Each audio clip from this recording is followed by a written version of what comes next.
Slow down, 15 seconds. Live starting. Yeah, will you share the streaming link on the group? Yes. Away from his mouth into this year and into these more attacking into position. And this would be Tony Kroos, like the dilemma. If your through may narrow on a time, then the winner would get that space on the right hand side that is so crazy. But what we more often saw was Kroos being dragged out wide. Okay, we're good. So we're gonna start. 3, 2, 1. I'm Is the meeting people. background voice? Yeah, hi Kazito. I see you. Yeah, thank you so much. Hey Abiola. Hey Soma. Hey Kazito. Welcome to the webinar. Hi, thank you. Absolute pleasure. Where are you dialing in from, Soma? So I'm dialing in from Cairo. Oh, phenomenal. And yourself? From Cape Town. Great. Cool. So to everyone who's joined right now, we're probably going to start launching once everyone has joined the room. There's still a couple of people in the waiting room. So we're just going to give it another 2 minutes. But for those who are here, welcome to the launch of the Governance Toolkit with the Digital Collective Africa, endorsed by Digital Africa. Very, very excited to have you guys here. Hey, Maggie, welcome to the webinar. So we'll be starting in 2 minutes, like I just mentioned. So please hang on for 2 seconds before we kick off. We've got 4 incredible panelists who are going to be joining us today. They're going to be introducing themselves a little bit. We're also going to be giving a little bit of an introduction to the Digital Collective Africa. So definitely stay tuned for that and chat to you guys soon.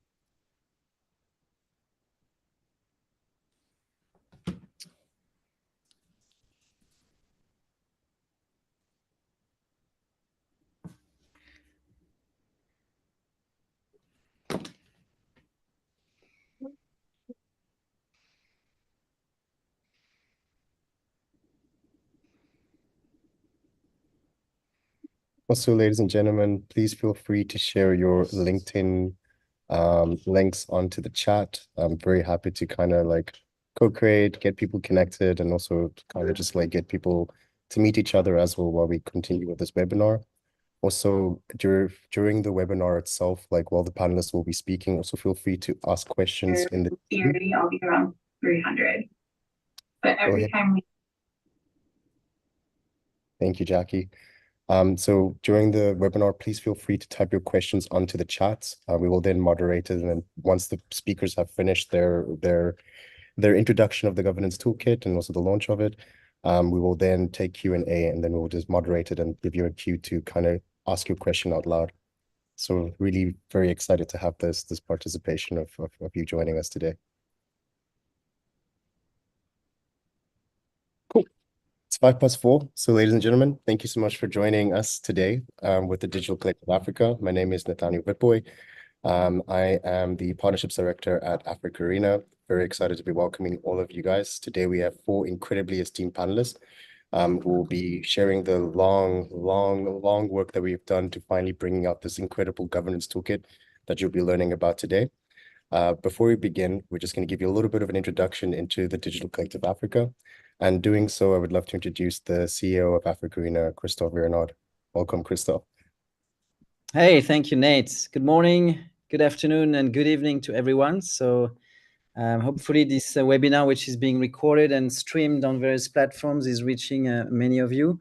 The objective of today is really to provide a structured presentation for the launch of our latest co-created deliverable, the Digital Collective Africa Governance Toolkit.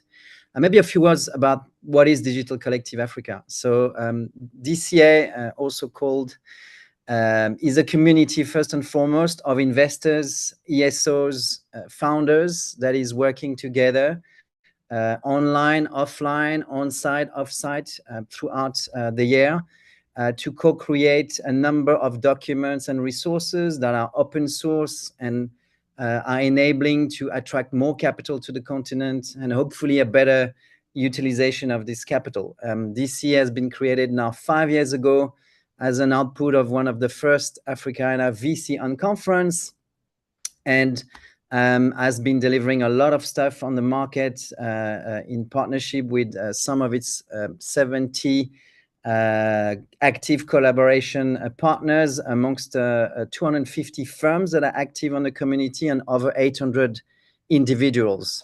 So some of these products and projects you find on the website digitalcollective.africa, which is easy to find. Check on the financing your venture section and you'll find a standardized version of term sheet, due diligence checklist, and various other open source resources.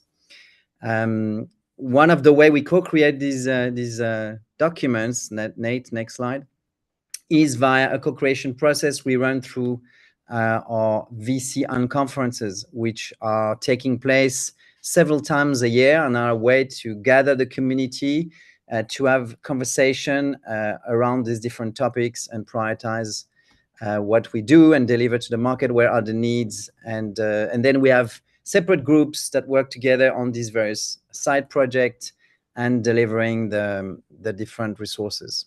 Next slide, Nate.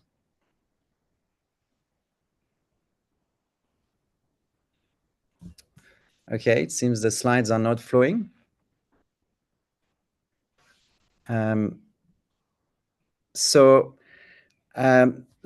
next conference is actually this weekend, during which we will cover some of the topics that we are working on. There's currently a group called Floats, which is working on generating more liquidity on the market. And there's also a discussion on the dissemination of the toolkit that we're going to be discussing today. And we are very grateful of the support of Digital Africa for the dissemination, which will also be happening at the various Africana bootcamp throughout the years. And that's it. So I will just hand over to Mark for a more detailed conversation. Maybe one last point is that we also announced our new council yesterday. So the community is steered by a council of various community members.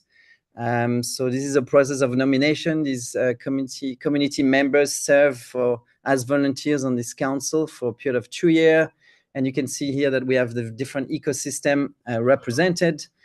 Some of the panelists today, like Mark and Gregoire, are serving on this panel. So thank you guys for doing this, and we're looking forward to the conversation. Over to you, Mark. All right. Fantastic. Thank you so much for such a great introduction, Christophe, and definitely a pleasure to be part of the process and really part of that co-creation and collaboration step, perhaps, that Digital Collective Africa is all about. So today I will be talking to you guys a little bit about the Governance Toolkit itself.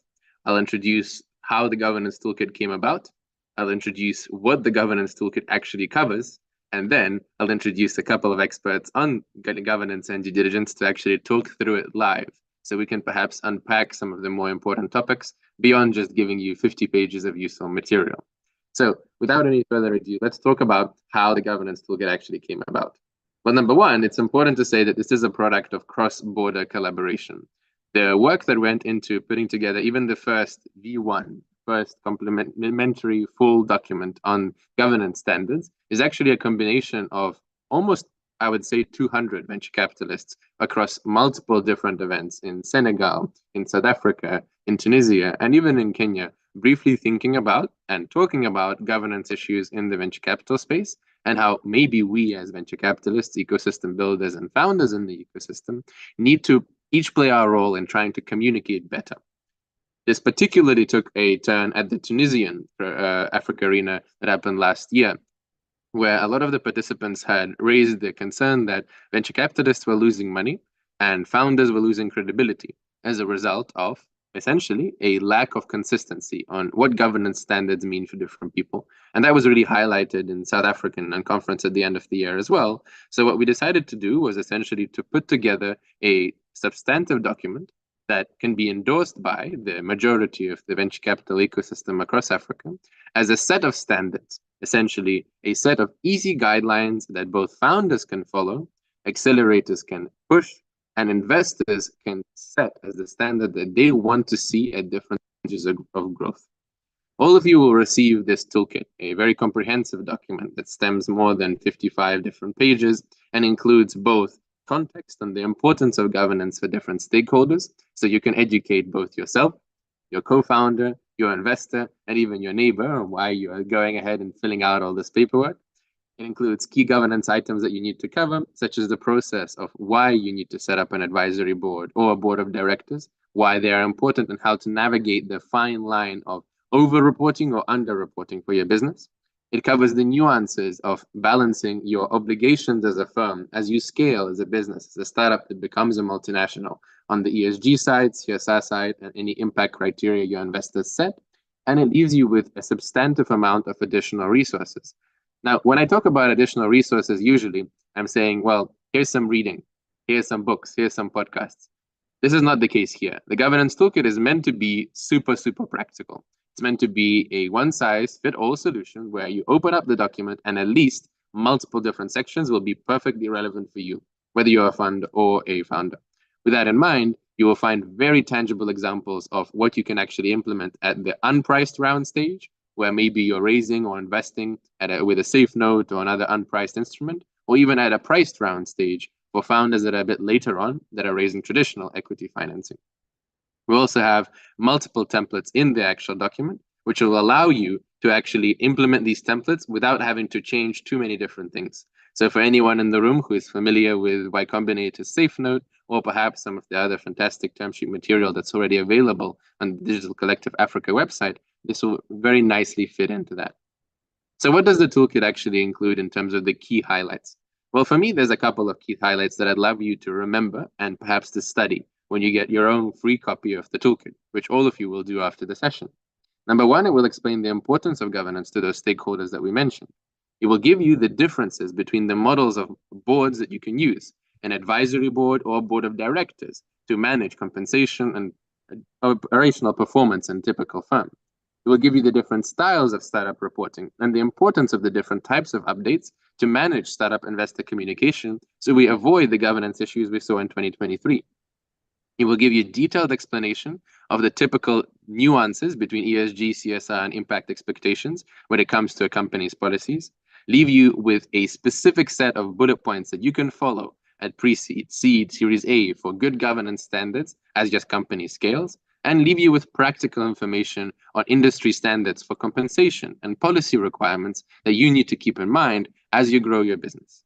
In short, I'm confident that after you read this toolkit, there should be no excuse for you to buy a Lamborghini with your first startup funding round. But at the same time, it should also be no excuse for investors to say, well, these founders aren't listening to us at all, if the investors didn't give them this toolkit and didn't tell them what they expect to see. So it does require a bit of collaboration on both sides.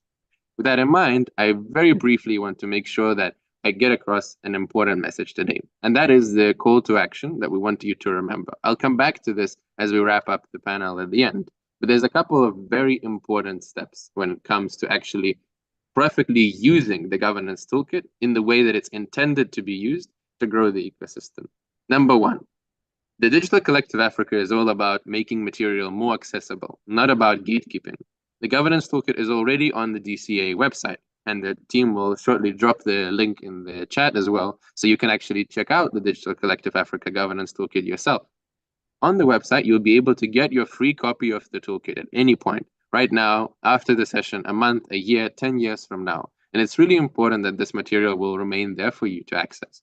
My ask to you all is to study the governance toolkit after this call, and if you like it, and you can commit to saying that these are standards that I will uphold myself to, I will hold my company to as a founder, or these are standards that I can get behind and say that these standards meet my expectations as an investor, you can easily go on the website and endorse the DCA Governance Toolkit by simply putting down your name, your email, and confirming that you're happy to endorse these standards as standards you will uphold. It's not a pledge. It's not something that will be legally binding, but it is by the style of bottom-up community approach, community cohesion, that we can actually set a standard that everybody will follow. I should know, I saw the formation of NVCA and multiple different other entities and how they managed to set industry standards in the US and in Europe for investment behavior. So I think really, if we all play our role as investors, founders, and builders, we can set a standard equivalent to that, perhaps on the governance side, across the African ecosystem. Now, make sure, beyond just reading it and endorsing it, You contact your follow-on investors, you contact your co-investors, you contact your shareholders and tell them to also endorse the toolkit. The toolkit only has value beyond its intrinsic resources in actually enforcing a standard if all the players are agreeing on the same standards. And that's exactly why this toolkit is multi-stage friendly. It's friendly just as much for the corporate venture capitalists at a later stage as much as for the angels at an early stage. So make sure to read it and make sure to make the most of the resource after today. But I think that is enough of me talking about perhaps some of the core components of the governance toolkit, because that will be expanded upon substantially as we actually go into the core panel with some of the fantastic co-panelists that I have here today. So if we don't have anything else, or we don't have any immediate questions, what I would now welcome you all to do is to perhaps tune in, pay attention, as we will be slowly but surely transitioning now to a quick but interesting discussion with a couple of my peers from both the investment industry, the founder space, and perhaps the investment enablement space on the call with me today. So I guess, Nate, I'll probably go ahead and stop sharing the screen as we transition over to the panel. All right, and also a big welcome to everyone that I can see has joined the call. I can see a couple of people tuning in and a few people engaging in the chat. Definitely feel free to keep the chat live.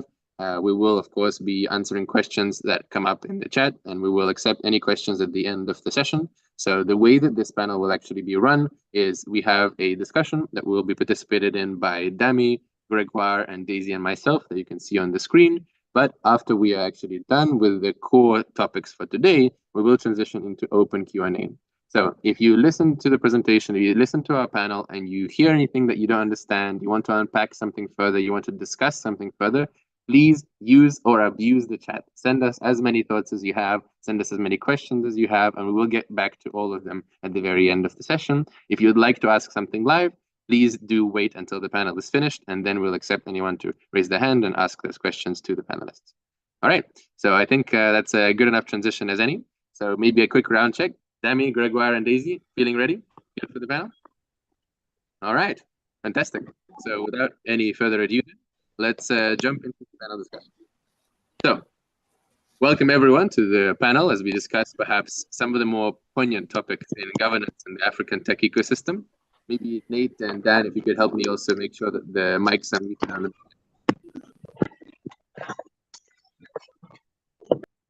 Thank you. We will now go into the actual discussion. I think it's always good to understand the perspectives of multiple different people. And I think the Digital Collective Africa community agree with me on that.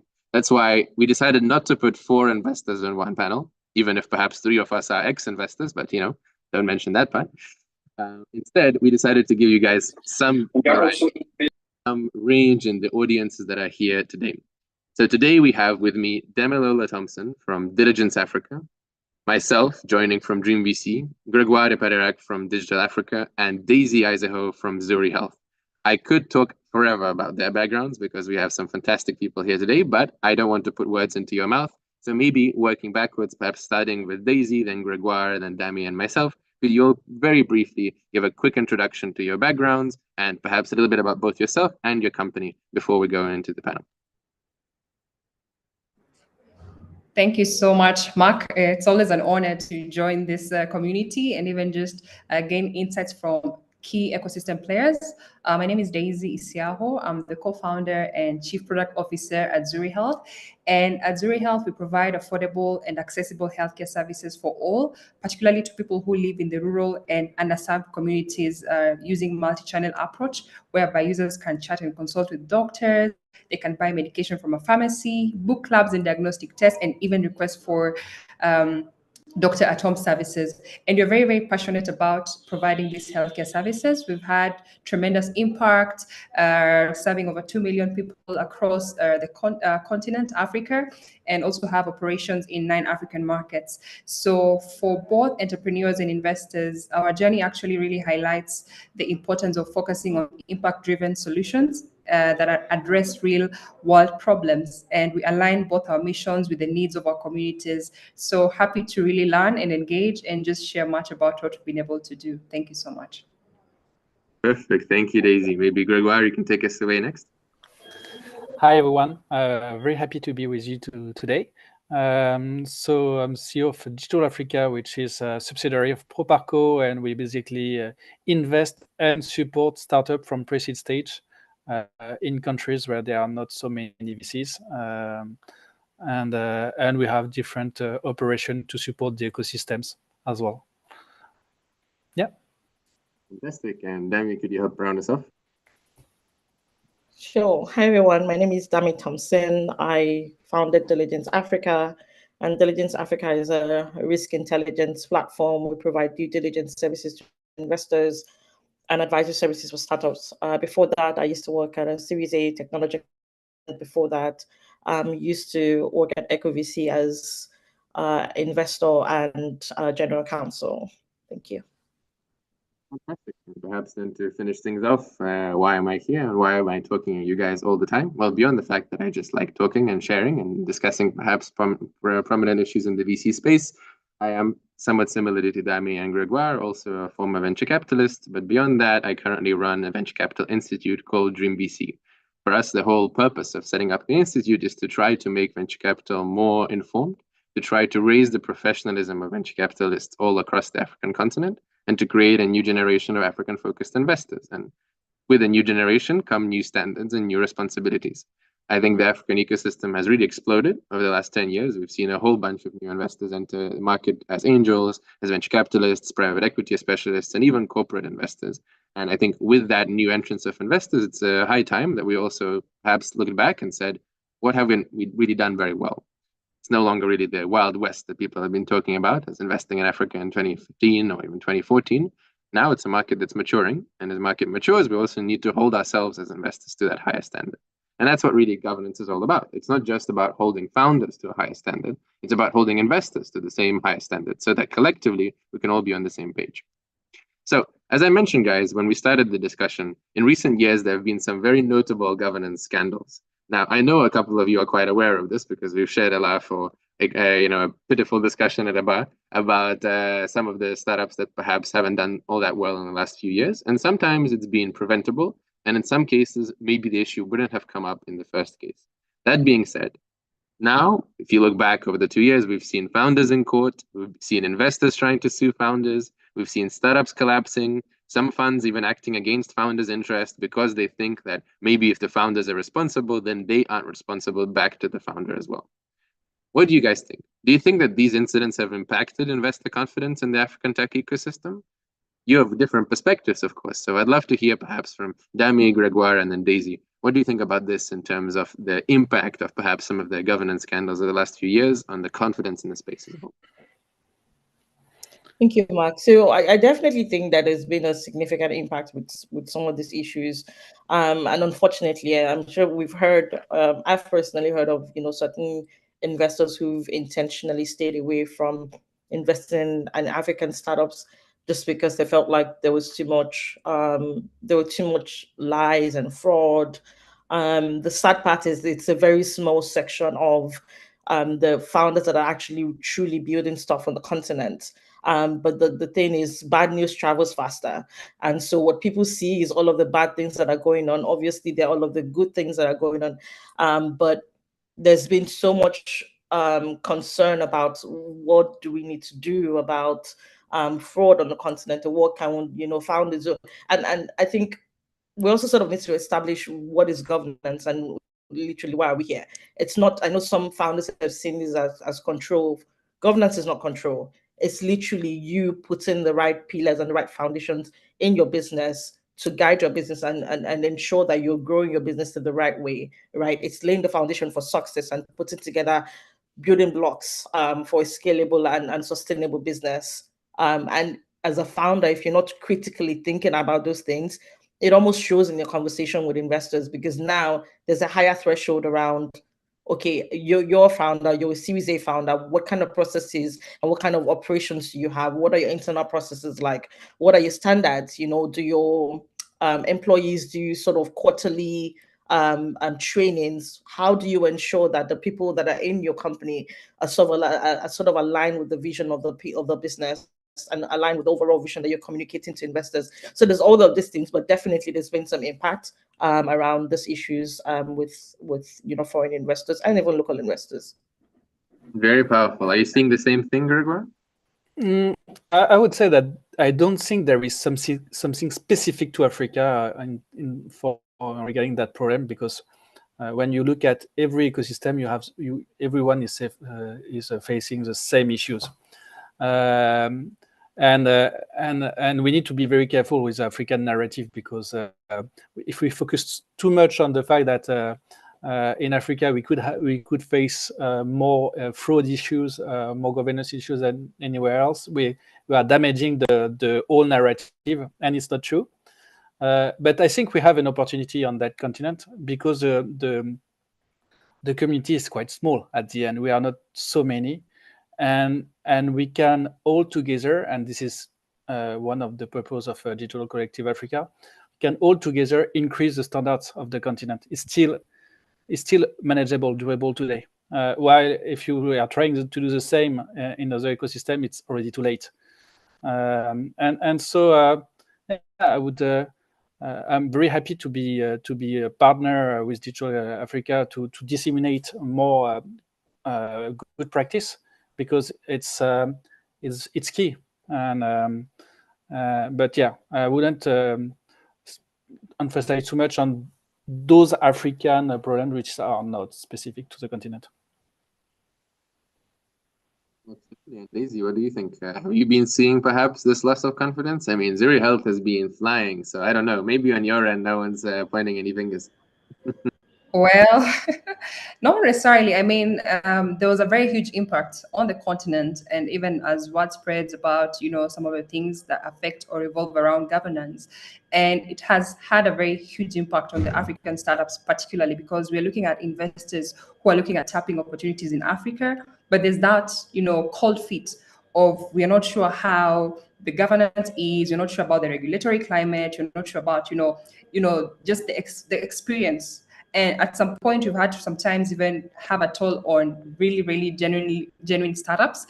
And sometimes even for example, at Zuri Health, it means that we even need to be more transparent, more proactive, and even in our governance practices. So there's that more highlight and key focus in what is the key governance that needs to drive your business. Even as a startup, you now need to be more aware. You need to have the board in place to understand, your spending, your culture, the people you employ, but this is in all solid, growth. But essentially, when you look at Africa, because it's still, I would say, it's still an emerging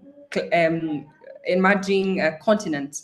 So there's that really not so many people are aware. We can say we've had, startups that have had, a deep or collapse, but it's not as much as what we also see across the other continents. But because of the story, if one bad fruit, is available, it spreads across. We'll just say maybe it's all African startups or it's all this. So it has really had a huge impact. And while we haven't been directly affected by these scandals, we're very, very mindful of the broader impact that it has on the ecosystem, and also just to understand the importance of maintaining the highest standards of governance to protect both our investors' interest and also uphold that reputation. So, for us, I think essentially, even for emerging startups and founders, we really need to share more. They really need to be aware about, what are the key things they need to learn from these incidents, and even prioritize governance as well. I like that you mentioned that, and I think it's good that you perhaps lead us into the next topic, which is really what can we do about this, right? I mean, obviously, like it's all well and great when you put out a resource, but if people don't actually use those resources or they don't implement those resources, then it limits the usefulness of that. So I think maybe in this point, maybe I'll call on Gregoire. You're looking very comfortable.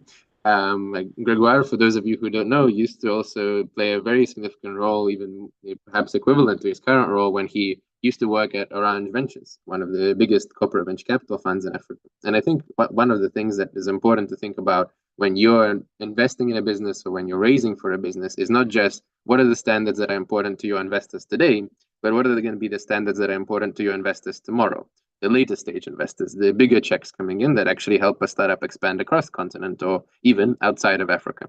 So I think I'd love to maybe have your perspective first, and then perhaps tap into Dami's thoughts as well, just to build on what Daisy mentioned.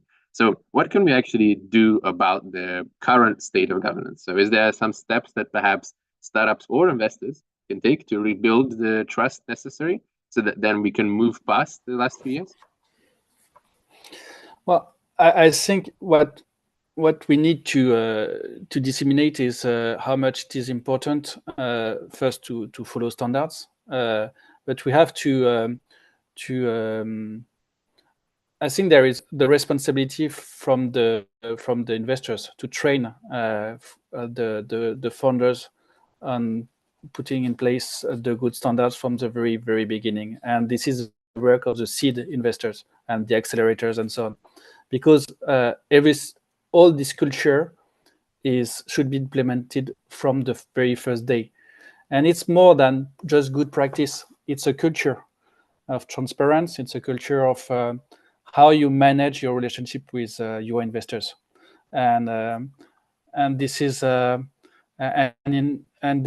if you don't train and you don't explain how much an investor and all the shareholders can help, how much they can help you and support you, and how much this good relationship will be transformative for your business.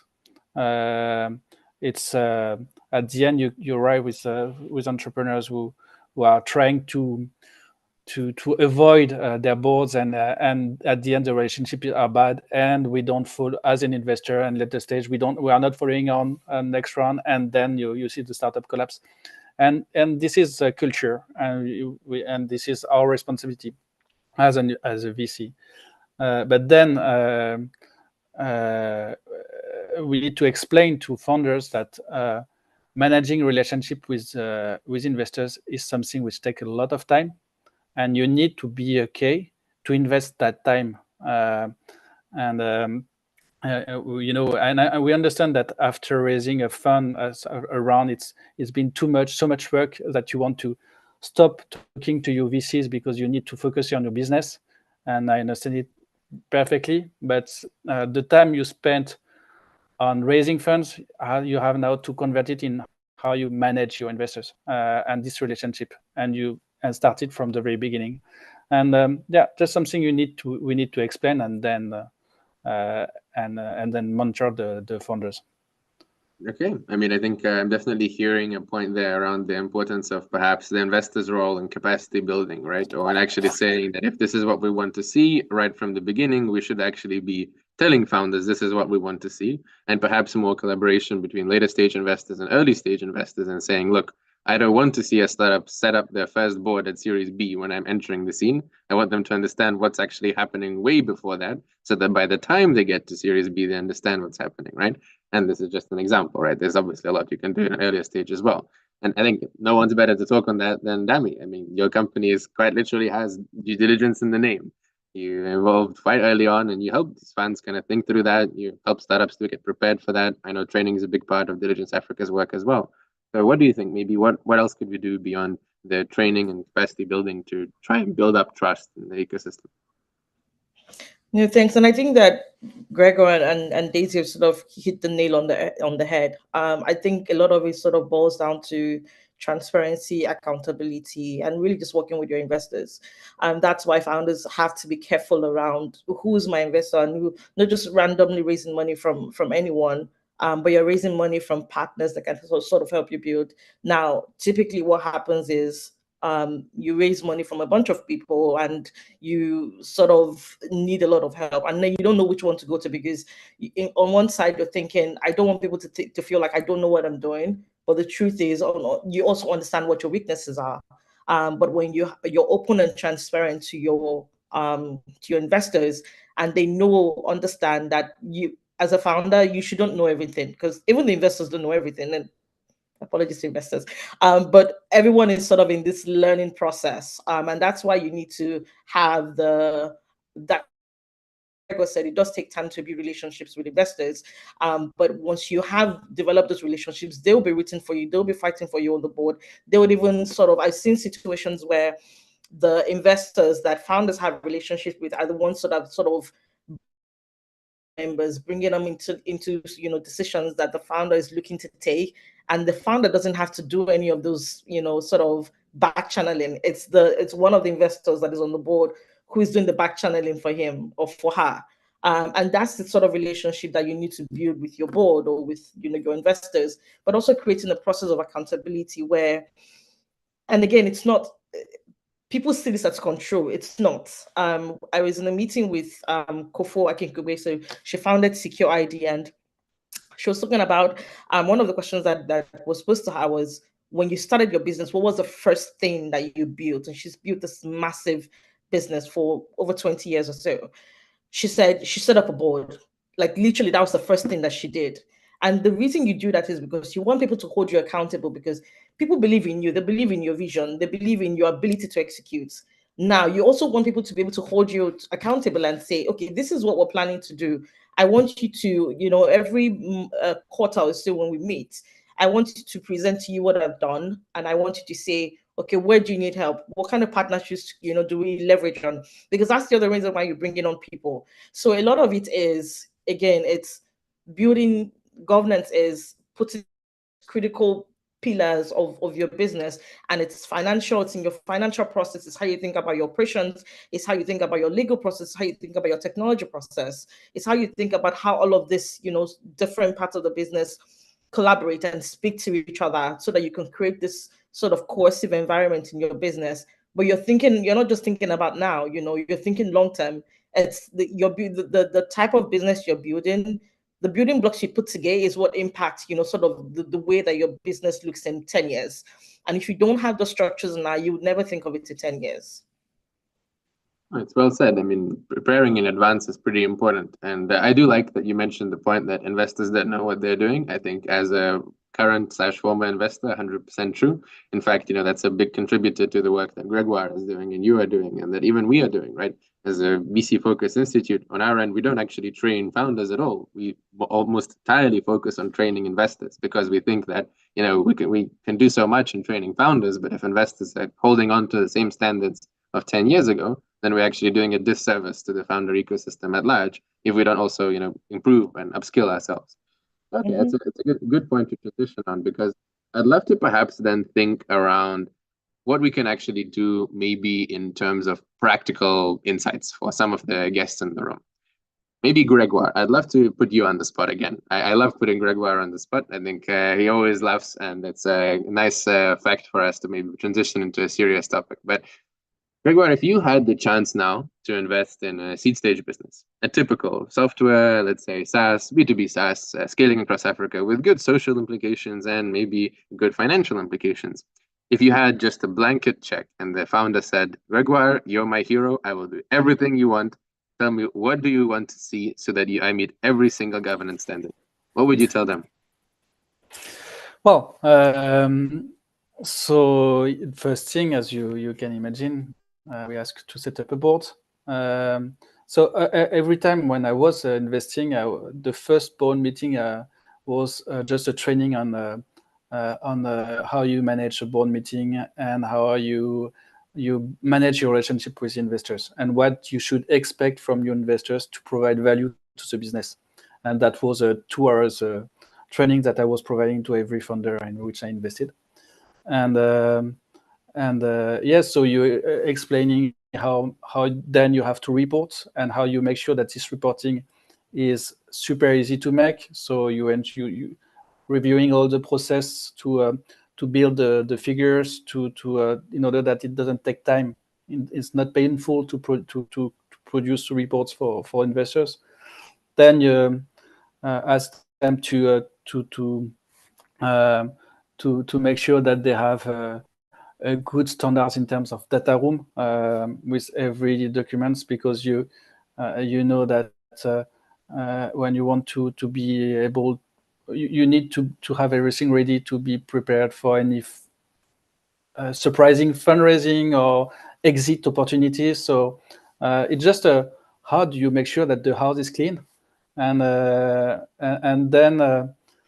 then ask them to just set up all the dates of the meetings. We don't have to spend times on how you schedule the board meetings. So I ask them to every year to anticipate the next 4 board meetings, and then every 2 weeks before any board meeting, as we agree. I liked good practice, I like them to share a Google Doc on the agenda, because the agenda of a board meeting should be a collaborative work, because we should not, as a VC, we have some expectations. So, but I think the entrepreneurs have some plan as well to, and so we need to collaborate on that. And I like this way of to make sure that the board meeting at the end has value for everyone.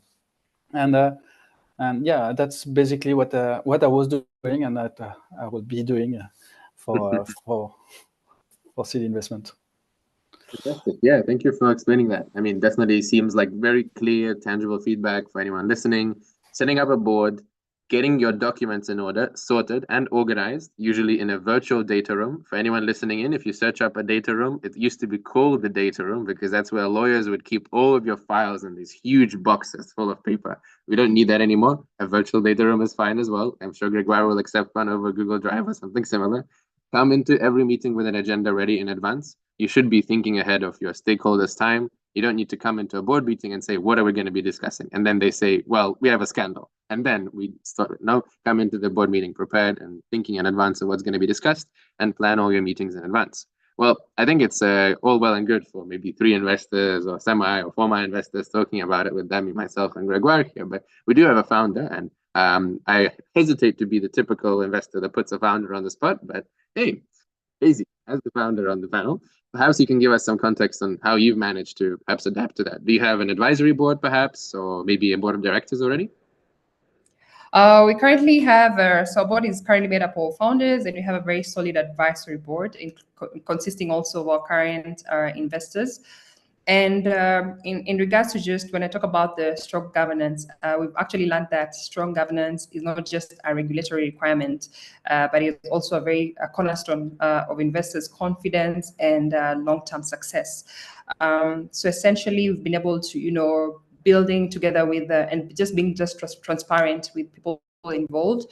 It has really consisted with us providing solid practices to investors that we also take very key responsibilities seriously, and also are very committed towards transparency and integrity. So this essentially has, for the long-term run, currently built trust, and also has been able to be essential towards attracting and also retaining some of the investors of interest currently. So, for example, we do currently regular audits and compliance checks, and this currently reassures investors that we're actually managing these risks effectively and also operating within regulatory bounds. And we also have regular board meetings that we invite both key parties to listen in, share, contribute, and also just highlight what are some of the key challenges that we foresee, how can we navigate different essential things that are essential in terms of the business, our strategy, how is it aligned towards our long-term goals as well. And so far it has been very, very effective. So for us, it's not a gamble. Board is very, very key. And for us, is one of the things sometimes we ask ourselves, if we have some of the founders struggling, what's the role of the board? Because that's where they're very, very effective. And when you have a very diverse board, you have people who are maybe versant or knowledgeable in the different strategies, from investment, fundraising, legal, expansions, and even networks. So this is how we're leveraging the essential board currently. Oh, that's perfectly said. And I do like to hear that you have both a board of directors and an advisory board as well. I think that definitely speaks to perhaps a thought process of some intentionality in terms of having all the help you can get towards running a company successfully and using that help when it's provided. I think something that Dami mentioned a few times is that governance is usually not just a question of maybe giving away control. To an extent, you're already giving away control to investors by selling them equity. It's not the board that's giving away control, it's that equity process. Now, if you have a board, the core purpose of the board is to think about the priorities and the wellness of the company, not of the CEO, of the company. And that's something that I think is usually a little bit of a culture shock, both to some of the investors who perhaps join boards for the first time and think that the board is there to think about their priority as a shareholder, and to the founder, who's sitting on the board and often the CEO and thinks, well, surely if I'm the CEO and the face of the company, the board should live to serve me. It's actually neither. The board exists and is often staffed with a number of independent directors, people who are not there from the founder side and not there from the investor side, specifically so that the company considers the wider picture. Are you actually doing well by your customers, your suppliers, your partners, the wider societal ecosystem, right? And that's why boards are super important, because realistically, as investors, we are super focused on our work. As founders, we're super focused on our work. And sometimes we just need an independent voice to say, look, let's take a step back. Are you even thinking about your own mental health, right? Are you thinking about what you're doing as an executive to make sure that you're in a good place to manage your company? And what I've actually seen is that sometimes it's the advisory board or even the board of directors that raises a question like that, right? So sometimes I like to joke with some of the investors that we train that when you're sitting on a board, it's like being the responsible adult in the room. When you are speaking to a couple of friends who perhaps are running off with the idea, pre-seed investors saying, let's grow, grow, grow, and founders saying, let's blitz scale. Sometimes you have to be the person that says, okay, that's great, but let's make sure that everyone is still, staying good, staying on top of standards, making sure that we're growing in such a way where we don't damage perhaps ourselves or those around us in the process. Now, I'd love to perhaps dive into a topic that goes back to the toolkit. And I think the reminder that we're talking about the toolkit was really very much Daisy's comments. We do have, very specific step-by-step guidance. Here's what you should look for in people you want to bring onto your advisor board. Here's what you should look for in people you want to bring onto your board of directors. Here's how you can set it up, step 1 through 5, so to speak. So really, there shouldn't be any reason why you wouldn't be able to set up a board of advisors or directors after going through a toolkit or a webinar like this one. But maybe something that isn't as clear to people is the nuance in investor expectations that changes when investors are actually buying equity in the company or where they're just buying future equity in the company. Essentially, the difference between a price round, when we say that a startup is actually worth $1 million, $500,000, $10 million by buying a certain portion of ownership in the company, or by just saying, we think the startup may be worth that much, that's why we invest via a safe note, a simple agreement for future equity or convertible or anything else.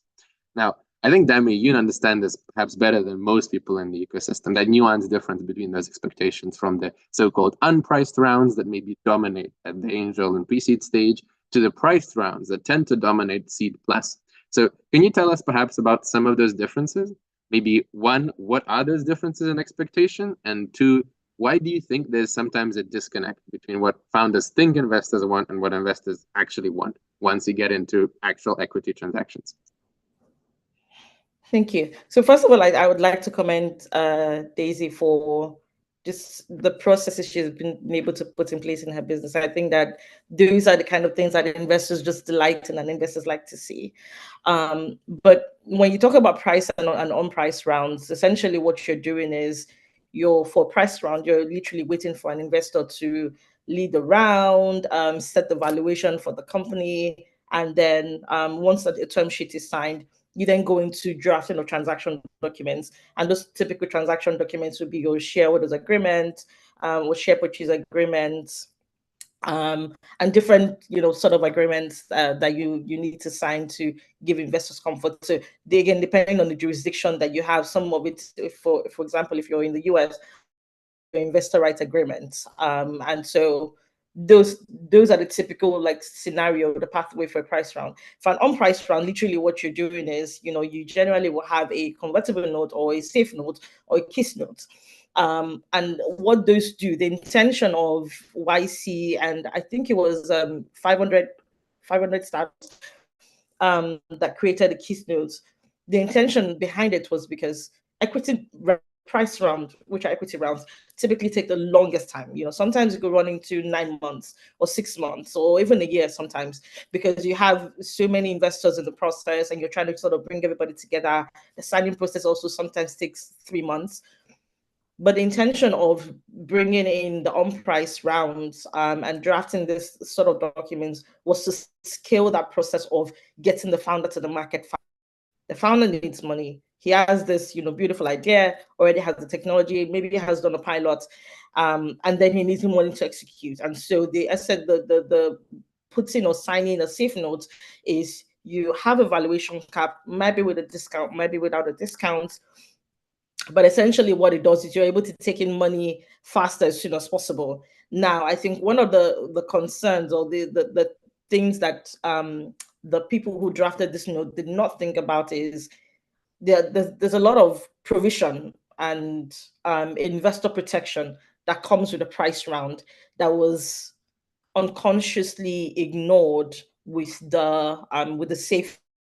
So what we've done is realize that when you sign, and some people have done that with side letters, where you have saying, you give certain investor a certain right, and some investors don't have the right. So it might be pro rata, it might be board state, might be an observer seat. So there are different sort of rights that you typically have with an unpriced round. Now, what has happened is that founders will sign different types of side letters. And then you have all of these side letters with different people, with different investors, and you're not able to sort of consolidate them. And so when a subsequent investor is asking you to sign this side letter, and then you remember that you also have all of these side letters going around, and you've given people different rights. And maybe now you have tons of people on your board and different observers, which then puts this chaos. So what we've done was create this governance standards for safe notes and for convertible notes documents and for KISS notes that really just focuses on the key things that a typical investor would like to have in a deal, with an on-price round. And so some of those things cover your board setup and the threshold. So we've done like a minimum or maximum threshold depending on the stage of the company. And so what that the document also does is gives you, as a founder, some guidance on what is standard across board, across global VC, the global VC industry. It also puts sort of investor protections that investors typically like to have. And so instead of signing, okay, actually, let me go through it. You also have sort of information rights for investors. Some of them are monthly, some of them are quarterly. Now, you don't, again, depending on what you sign, it doesn't necessarily have to be monthly because it is a lot of work to give out monthly updates. It could be quarterly, but if you sign a quarterly, then, just know that you have to stick to it because, again, the consistency is also sort of there. It's also part of the transparency that we talked about, like laying the foundation of the kind of company you want to build. If everyone in your company knows that every quarter you send quarterly update to your investors, then 1 month before, you already know that you have to send this, and everyone is sort of coming together to put together those reports. Some of those other things are around IP rights. We've seen situations where investors invest in a company, it's a safe note, that decides, you know what, I'm done with this company. Business was too hard. But because you signed a safe note or a KISS or convertible note, what you've essentially done is you don't have any rights as an investor over the IP because you don't own any shares in the company. And it's just fact. You literally don't. Like if you went to court, yes, someone has given you money, but what exactly did they give you money for? You only signed a document with me saying that if I do a price round, then you convert to shares in the company, and that's it. So it left a lot of loopholes where investors were getting burnt by signing these agreements, and just lots of chaos in the startup industry. So it also covers things like vesting of shares. We've seen situations where, two founders start out, one of the founders decides, that he or she is no longer interested, and then goes off with like half of the company. But when you have a shares that vest, and again, vesting of shares is not control. It's literally saying that I'm committed to my business. I'm vesting my shares over a period of time to give my founders comfort, to even give investors comfort in the fact that we're committed to doing this business. And then things like compliance obligation, especially when you're operating in like a regulated space. You also want to give investors comfort that you're compliant with the obligations or the requirements that it takes to operate in the industry that you're in. Might be healthcare, might be things around data protection, especially when you're dealing with like now a lot of African companies or countries have data protection regulations. It's not just the EU, it's not just the US. There are different local, issues that or data protection that you now need to take into consideration. So that's why for us, when we diligence businesses or diligence an investor comes to us, our diligence is literally end to end. It's legal, it's financial, it's technology, it's tax process, it's it's commercial insights. It's literally everything that you need as an investor to sort of have insights into the business, to understand what role you need to play as an investor. And then when you're signing the the governance standard, you can sort of have, okay, you know what, we understand that there are weaknesses in your business around this, we'll help you with this, or, you know, we recommend that you reach out to this person, or these are the roles that we're taking, but you're only signing one governance, you know, standard letter, as opposed to signing several side letters. Wow. I think I maybe misspoke when I said at the beginning of the session that no one can be that passionate about governance and due diligence, because clearly I had forgotten that we had Dami on the call. I mean, jokes aside, it's everything that Dami just mentioned is absolutely true, right? So for those of us listening in, perhaps who maybe lost us early on, I'll just very quickly backtrack to just explain that what Dami was explaining was that nuance of when you actually go through a transaction, that some investors might have particular rights that they expect from founder, right? They want to see those rights, and they want to actually have the ability to perhaps be able to request to see the founder's financials, the ability to perhaps influence who gets onto the board. Each of those rights doesn't just come by default. When you raise money from a VC, despite what a lot of my founder friends think, you're not signing your soul away to the devil just yet. That's the private equity folks. In reality, the capitalist is looking to a marriage, right? You are essentially signing an investment contract with someone for a foreseeable future where you are both interested in seeing a mutually beneficial outcome. Now, that mutually beneficial outcome could be one where you're both very happy after 10 years, or one where you're both very sad after 10 years, right? So entering that willingly with your eyes open and aware of that relationship is super, super important. And I think what Dami really highlighted is the necessity of really understanding perhaps some of the nuances in what terms investors want to see, what terms founders want to see, and what terms perhaps investors decided to give up a few years ago in a broad idea of trying to be founder friendly, which instead somewhat backfired and actually meant that investors couldn't provide the support to founders that they should be responsible for as equity shareholders. So I think this is as good a time as any for us to perhaps give one final observation. And I'd love to perhaps maybe give Daisy and Gregoire the final words on this, because I think on my end, it's very clear that, I mean, I love the governance toolkit. I think it's a big combination of our work. And you can tell that Dami is super, super passionate about the topic as well. Maybe it's because we both stayed up at night building this thing, but maybe it's because, you know, this is actually a kind of, you know, dream of running Diligence Africa in the first case. But maybe to you, Daisy, and to you, Gregoire, you've obviously seen the toolkit, you've seen some of the sections of the toolkit, you've seen some of the discussion from earlier today. If you're speaking to a network of founders around you and they said, you know, I don't have time to read 50 pages, I just want to see like one section that's going to be useful to me. Like, what section perhaps of the toolkit would you say is like a good one for founders to perhaps pay some attention to and read into as they leave the session after this? It looks like a very easy question, but it's essentially like I went through the entire toolkit page and booklet, and I think for any founder, even on the call, I think it's necessary for you to like really pay a key focus across all the board, from how you set up your board, setting your ESG compliance, because it helps you make informed decisions. So I would not really pinpoint one thing out because it will be quite biased, especially as a founder. And for me, what I consider it essentially gives you, it's like a key guide towards a very, you know, sustainable long-term growth and success for your business regardless. And it has really key frameworks that guides you, helps you make informed decisions, how you are able to manage risks and also adapt to the market changes. So I fell in love with the entire toolkit. And I understand that essentially that toolkit will provide you the fundamental issues for building even just the investor confidence and also ensuring the long-term success and culture.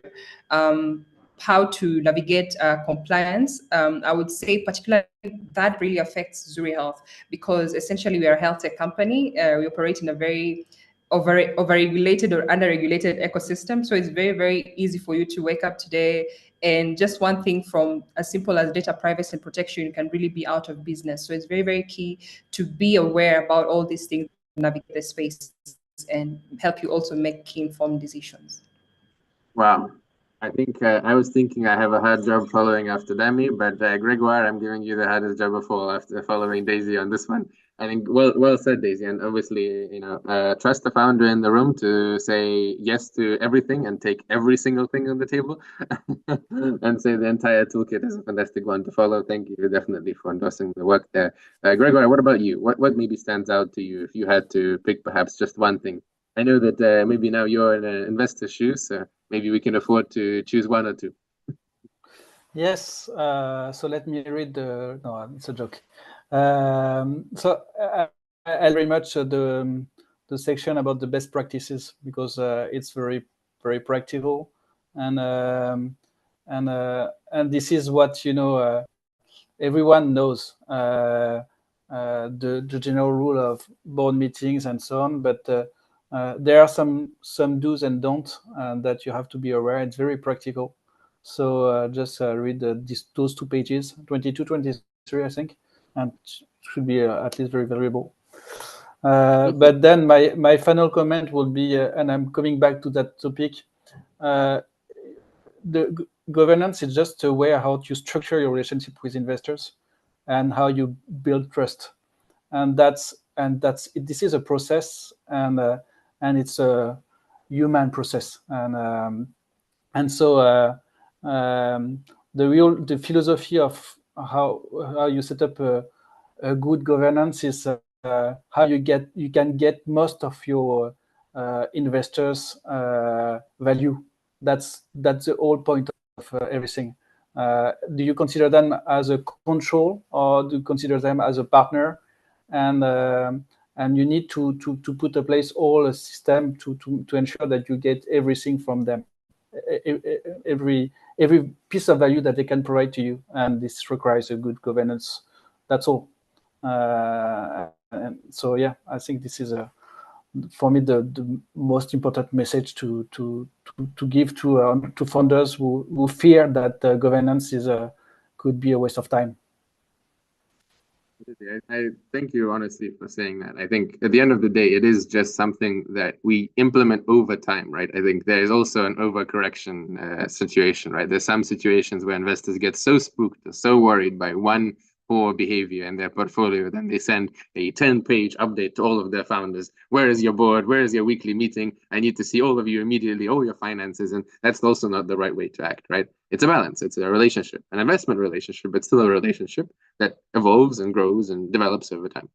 All right. Well, I think this has been pretty informative. We've covered a lot of topics, and I think Gregoire, Dami, and Daisy, you've been here for quite a long time. So I want to make sure that we do also have time to perhaps bring others onto the room and allow them to perhaps share their thoughts and ask their questions. So at this point, we will allow people to ask any questions if you have them live, but perhaps we'll start while you guys think about those with some of the questions that I've seen in the room already.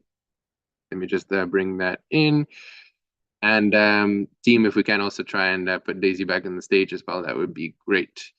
So I saw one question in the chat earlier. Let's have a look. What do we see? I think Baum asked founders' own finances or companies' finances. I think we're going to need a bit more context on that. But in almost all cases, when you need to ask founders' finances or company finances, then you should be very careful. If it's something that you should be spending your own money on, but you're spending companies' money on, then probably you might be stepping on a very gray line. I found very often that founders think, well, if I'm doing this for the company's benefit somehow, then maybe this is still fine. But it's very fine balance, both from an accounting and a legal point of view, how you use company funds. And it might be not that surprising to know that in many different countries, it varies. Something that many founders, for example, don't know is that in the US, you can spend money on taking your clients out to dinner, and that's a legitimate corporate expense. In the UK, that's entertainment. You cannot consider that a corporate expense. It has to be on your own expense. So even something as nuanced as that, right? Just going with a potential client to dinner, taking them out, completely different meanings in different jurisdictions. So always balance around what you actually mean there. But Baum, if you want to specifically clarify what you meant there, please do let us know. I do see another question. It was hi, how are you? Yeah, go ahead. Good. It was your one of your statements around the board might want to see your finances, and I was just clarifying that yeah, if they want to see a founder's personal finances and how they manage that, or if it's specifically. They obviously are always going to want to see the company's finances. That was a no-brainer to me. But I just was trying to find out if they would also want to see a founder's personal finances.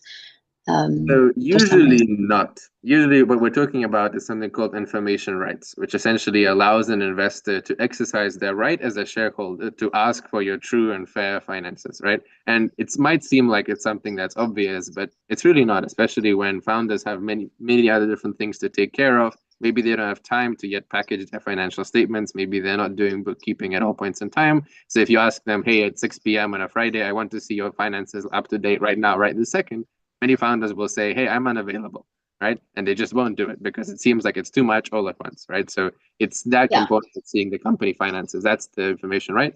Normally, you wouldn't ask to see individual finances unless I can see one situation perhaps where if you as an investor are looking at a balance sheet and you see a substantial amount of director loans or directors' debt from the directors of the company to the company itself or vice versa, where the company actually owes the founder money. One of the things I've seen in a few companies is founders sometimes put money into the company and then they want to get that money back. And sometimes they don't realize that perhaps that is the investment of their time and efforts. So you might go onto a balance sheet and you'll see a founder say, well, the company owes me $50,000, right? So when I raise money, the first thing I'm going to do is I'm going to pay myself out those $50,000. And that is an issue. But even then, we wouldn't go as far as to say we need to always see your individual accounts. But I guess the best people to ask on this would be Gregoire and Dami. So what would you guys say? Is there any scenario you can think of, perhaps other than that, where they'd ask to see your individual accounts? No, it never happened to me. And you're right. I had many issues to get proper financials from startups. At least to have a quarterly update on the financial is sometimes very, very challenging. So to have the right process in place to be sure that it's easy to do is a good practice, and again, it's not so common. Okay, and thank you for that. And Dami, would you agree? Yeah, no, so I think it's definitely uncommon. I think that the only reason why an investor would ask that is if they've started to suspect that something is going on. And at that time, you probably have to either resolve their doubts or then allow them to continue with their doubts. So the best part for you to take is just, give them access to what they're asking for, but let them know that it's not standard. Yeah. And I think that once an investor feels comfortable in the financials that you're providing to them, they don't need to see accounts. Yeah. Okay. Thank you so much. All right. Thank you, Baum, for the question. And of course, again, just to reiterate to everyone tuning in, we do have a few minutes yet. So if you do have any questions, any other clarifications, thank you, Baum, for being the first bravest to stand up. We will, of course, be happy to answer them. And we do have 4 panelists here, not just me, to actually answer all those questions for you. So I see a question from Lucy here. I'm going to guess this is maybe a lawyer joining the room. Seems very serious. In Europe, advisory boards at early stage companies are set up in 95% of the cases because an investor asks for it as a prerequisite for investing. Okay, let's assume the case. Okay, the toolkit rather suggests them to be a choice of the founder. What are your thoughts? Is the requirement of setting up a board not as important or relevant for investors in Africa yet? Wow, loaded question. All right, so my fellow panelists, I don't feel like answering that one. So I'm going to put you on the spot. Maybe Daisy and then Dami can start, and Gregoire, you can help round us up. What would you say? When you compare perhaps what Lucy is saying, that in Europe, maybe advisory boards are very common because investors say, we want to see you have a set of advisors before we invest. Daisy, was that your experience with your very earliest checks? And maybe Dami, what are you seeing from investors that ask you to do the due diligence? So this one, I'll answer it from personal experiences. And I think it's also very important to note that I have very experienced co-founders who've been working and doing business across Africa. And from day one, it was very, very important for us to establish a board, not even just from a founder's board, an advisory board. And there is no, I've not come across that there's a mandatory, but over time, there's a requirement sometimes from different investors that you really need to have a form of advisory board just to have those governance, because again, it's key learnings, and they understand when you're having a relationship with investors is more of a gamble. They really need to build trust with you, and also it's from some of once bitten twice shy. Because sometimes even as a founder, you don't just wake up and say, I want to pay myself this amount as my salary. There needs to be some form or, you know, some governance to it. So I think that's why it's very important, but it also needs to come from the founders themselves. For us, it was very, very, you know, like key that we really need to have some form of board for that, either from, you know, information purposes and also long-term strategy, because whatever you're building, you're not building just something for the short term. So if you look at 10 years from now, where do I want to see my business at, is very, very important for you to really. Okay, yeah, perfect. And thank you, Daisy, for sharing that, you know, very tangible kind of personal experience. I think it's also always a two-way street, right? So founders are willing to understand that, hey, we need advice on something to actually make the best decision for the company, and the board are the right people to provide that, then absolutely. Okay, Dami, would you like to comment on this briefly, and then maybe Gregoire? Yeah, no, I honestly think that once you raise a certain level of funds, I think that once you raise at least $1 million, you do need to set up a board, a proper board. Pre-seed 500K, I think an advisory board works. But I think that once you get to the $1 million, you need to have a proper board, proper meetings, proper, and like, you know, Gregor said, what is the agenda before the meeting? Not, you know, one minute to the board meeting, you know, send an agenda to the board of directors, but have a proper process for having a board structure. But I think before that, I think you can have an advisory board, because really at that stage you're still in the idea stage, you're still trying to figure stuff out. There are not many things that you can, you know, you need sort of people to congregate. You can reach out to people individually, but at the stage of the threshold of $1 million, yeah, absolutely, set up a board. Okay, and Gregoire, I mean, you obviously worked across Europe and Africa. Would you say it's similar? Would you say this expectation is similar? Yeah, it's again important to set up something which looks like a board from the very first day. So you don't have investors, because you probably don't have investors, or you have someone who don't want to be involved. But at least you can have some key people that you would like to have around you. But at the very beginning, it's not a proper board. It's a strategic discussion with knowledgeable and committed people. But there is a question: is sometimes you are asked as an entrepreneur to have a board of directors and in the same time an advisory board. And my comment would be careful. Do not complexify too much your governance. To have a practical governance, you need to keep everything simple. And so, but it might be useful sometimes. And for instance, when you have corporate investors, and you don't want, and they can be your customers, or they can be your acquirers. So you don't want them to be too much involved in the governance, but you want to satisfy them and give them a role of so. It can be a good way to manage that expectation, but again, be very careful, because if you want to run a business, you need to keep a governance simple as much as possible.